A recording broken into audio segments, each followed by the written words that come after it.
गांव के किनारे एक छोटी सी झोपड़ी में कमला रहती थी।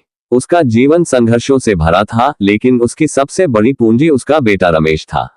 कमला का पति एक हादसे में गुजर चुका था और तब से वह अकेले ही अपने बेटे को पालने में जुटी थी। कमला दूसरों के घरों में काम करके किसी तरह गुजारा करती थी। वह खुद भूखी रह जाती, लेकिन रमेश को कभी भूखा नहीं सोने देती। दिन भर मेहनत करने के बाद भी उसकी कमाई इतनी नहीं होती थी कि वह अच्छे कपड़े या भरपेट खाना खा सके, मगर उसे भरोसा था कि रमेश एक दिन पढ़ लिखकर बड़ा आदमी बनेगा और उसके दुखों का अंत होगा। रमेश भी पढ़ाई में होशियार था। मां के संघर्ष को देखकर वह हमेशा कड़ी मेहनत करता। गांव के स्कूल में उसने अच्छे अंक प्राप्त किए और आगे की पढ़ाई के लिए शहर जाने का मौका मिला। कमला ने जैसे तैसे पैसों का इंतजाम किया और बेटे को शहर भेज दिया।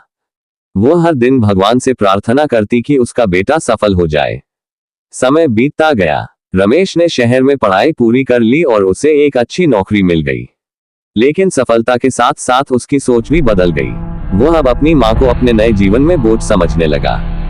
जब कमला ने अपने बेटे से मिलने की इच्छा जताई तो उसने ये कहकर मना कर दिया कि शहर में उसके लिए कोई जगह नहीं है। यह सुनकर कमला का दिल टूट गया। जिसे पालने के लिए उसने अपनी पूरी जिंदगी लगा दी, वही बेटा अब उसे भूल गया था। आंखों में आंसू लिए वह अपनी झोपड़ी में अकेली रह गई। अब न उसमें पहले जैसी हिम्मत बची थी, न ही कोई उम्मीद। एक दिन गांव वालों ने देखा कि कमला की झोपड़ी के दरवाजे पर वह निर्जीव पड़ी थी। उसकी आंखें खुली थी, मानो अब भी अपने बेटे की राह देख रही हो। यह एक मां की कहानी थी जिसने अपने बेटे के लिए सब कुछ किया, लेकिन बदले में उसे सिर्फ तन्हाई और दर्द मिला। मां का प्रेम निस्वार्थ होता है, लेकिन हर संतान उसकी कद्र नहीं कर पाती।